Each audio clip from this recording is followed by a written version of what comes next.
Bismillahirrahmanirrahim. Assalamualaikum warahmatullahi wabarakatuh. Sebelumnya perkenalkan, nama saya Muhammad Rizky Nur Santosa dan saya 2021052036 dari program studi Ilmu Pemerintahan Fakultas Ilmu Sosial dan Ilmu Politik Universitas Muhammadiyah Yogyakarta. Di video kali ini saya akan mempresentasikan tentang masyarakat sipil atau masyarakat madani. Bisa kita sebut juga dengan civil society. Masyarakat sipil atau masyarakat madani bisa diartikan sebagai suatu masyarakat yang beradab dalam membangun, menjalani, dan memaknai kehidupannya. Masyarakat madani atau masyarakat sipil akan terwujud apabila suatu masyarakat telah menerapkan prinsip-prinsip demokrasi dengan baik.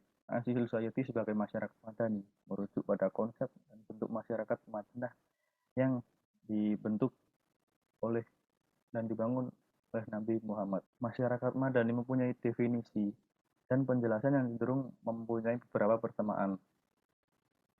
Di semua persamaan itu mempunyai landasan yang sama, yaitu menekankan pada prinsip-prinsip toleransi, desentralisasi, kewarganegaraan, aktivisme dalam ruang publik, sukarela, swasembada, swadaya, otonom, dan konstitusionalisme dan sebagainya. Presentasi kali ini pembahasan kita ada yang pertama, sejarah sungguhnya masyarakat sipil.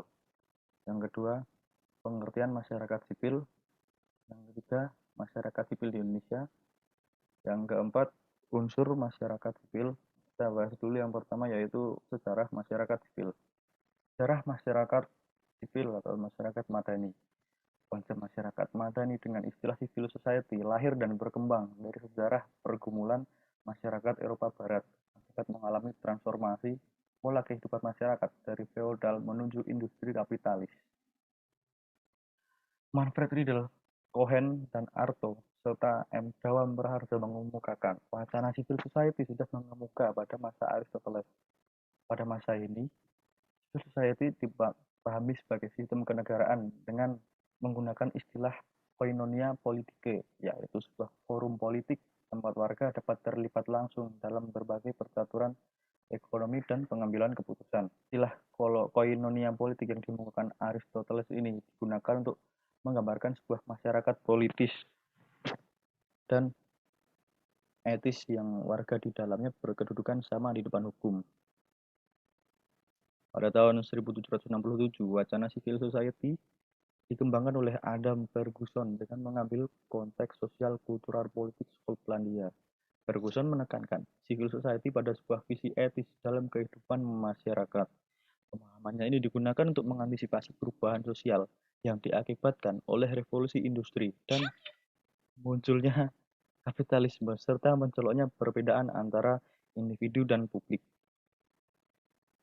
Dalam konteks civil society oleh Ferguson ini, dia berharap warga publik memiliki spirit untuk menghalangi munculnya kembali despotisme. Karena dalam civil society, itulah solidaritas moral dan sikap saling menyayangi serta mempercayai antar semua warga. Kemudian pada tahun 1792, muncul wacana civil society yang memiliki aksentuasi yang berbeda dengan sebelumnya. Konsep ini dimunculkan oleh Thomas Paine yang menggunakan istilah civil society sebagai masyarakat yang memiliki posisi secara diametra dengan negara. Bahkan dianggapnya sebagai antitesis dari negara. Dengan demikian, maka negara harus dibatasi sampai sekecil-kecilnya dan ia merupakan perwujudan dari delegasi kekuasaan yang diberikan oleh masyarakat demi terciptanya kesejahteraan umum. Wacana civil society selanjutnya dikembangkan oleh Hegel, Karl Marx, dan Antonio Gramsci. Wacana civil society yang dikembangkan oleh tiga tokoh ini menekankan pada civil society sebagai elemen ideologi kelas dominan. Pemahaman ini lebih merupakan sebuah reaksi dari model pemahaman yang dikembangkan oleh Paine yang menganggap civil society sebagai bagian terpisah dari negara. Menurut Hegel, civil society merupakan kelompok subordinat dari negara. Periode berikutnya, wacana civil society dikembangkan oleh Alexis de Tocqueville yang berdasarkan pada pengalaman demokrasi Amerika. dengan mengembangkan teori civil society sebagai entitas penyeimbang kekuatan negara. Bagi de Tocqueville, kekuatan politik dan civil society lah yang menjadikan demokrasi di Amerika mempunyai daya tahan. Dengan terwujudnya pluralitas, kemandirian, dan kapasitas politik di dalam civil society, maka warga negara akan mampu mengimbangi dan mengontrol kekuatan negara. Pada tahun 1090-an, cendekiawan Muslim dunia Abdullah Ahmad An-Naim mengajukan wacana civil society dengan berisi sebagai berikut. Adalah hak seluruh warga negara untuk secara terus-menerus dan signifikan mempengaruhi formulasi dan menetapkan kebijakan publik serta perundang-undangan hukum publik. Hak tersebut adalah pembenaran moral dan pragmatis bagi kedaulatan negara. Yang selanjutnya adalah pengertian masyarakat sipil. Dalam bahasa Arab, konsep masyarakat sipil atau madani dikenal dengan istilah al-madani. Dalam bahasa Inggris disebut dengan istilah civil society. Selain kedua istilah tersebut, ada dua istilah lain dari masyarakat madani atau masyarakat sipil dan masyarakat kewarganegaraan. Civil society berasal dari proses sejarah masyarakat barat. Cicero yang memulai untuk menggunakan istilah societas civilis dalam filsafat politiknya, yang berarti komunitas politik yang beradab, dan di dalamnya termasuk masyarakat kota yang memiliki kode hukum tersendiri.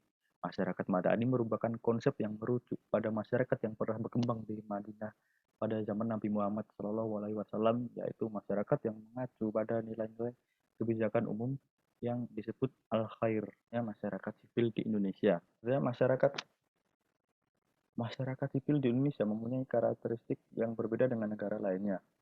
Karakteristik tersebut diantaranya adalah satu, pluralistik atau keberagaman. Yang kedua, sikap saling pengertian antar sesama anggota masyarakat. Yang ketiga, toleransi yang tinggi dan memiliki sanksi moral.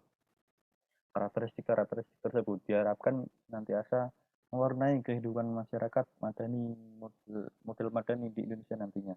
Cara perwujudan masyarakat di Indonesia sebenarnya sudah mulai dicita-citakan sejak terjadinya perubahan sosial ekonomi pada masa kolonial, terutama ketika kapitalisme mulai diperkenalkan oleh Belanda. Hasilnya muncul kesadaran baru di kalangan kaum elit pribumi yang mendorong terbentuknya organisasi sosial modern. Pada masa demokrasi terpimpin politik Indonesia didominasi oleh penggunaan mobilisasi massa sebagai alat legitimasi politik. Akibatnya setiap usaha yang dilakukan masyarakat untuk mencapai kemandirian berisiko dicurigai sebagai kontra-revolusi. Dari zaman Orde Lama sampai era reformasi saat ini, permasalahan perwujudan masyarakat madani di Indonesia selalu menunjukkan hal-hal yang sama. Beberapa permasalahan tersebut yaitu satu, semakin bertambahnya orang miskin atau orang yang merasa miskin. Kedua, LSM dan partai politik muncul bagaikan jamur yang tumbuh di musim penghujan, sehingga memungkinkan untuk munculnya berbagai ketidakjelasan. Yang ketiga, pers berkembang pesat dan semakin canggih, tetapi sifat pesimis masyarakat yang malah marak terjadi. Yang keempat, kaum cendekiawan makin banyak, tetapi cenderung berorientasi pada kekuasaan. Yang kelima, kurang pede untuk bersaing dan senantiasa merasa rendah diri. Unsur-unsur masyarakat sipil. Yang pertama ada wilayah publik yang luas.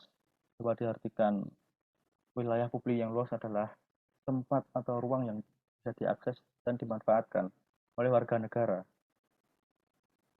secara cuma-cuma tanpa mengambil keuntungan yang bisa digunakan bersama-sama, baik secara individu maupun kelompok. Yang kedua yaitu adanya demokrasi. Demokrasi adalah syarat mutlak yang harus dipenuhi agar keberadaan masyarakat sipil dapat terbentuk. Demokrasi merupakan satu sistem sosial yang bersumber dalam dan dilaksanakan oleh warga negara serta untuk seluruh masyarakat. Selanjutnya adanya toleransi.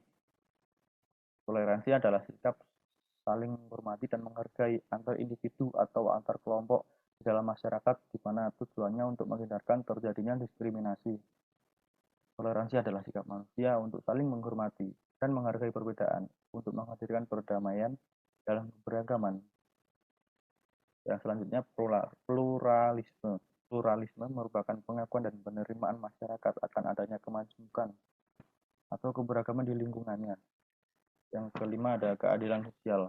Ya, seperti yang kita tahu, keadilan sosial adalah keseimbangan dan pembagian yang proporsional atas hak dan kewajiban setiap anggota masyarakat dalam berbagai bidang kehidupan. Sudah selesai. Ya, ini quotes dari saya. Terima kasih.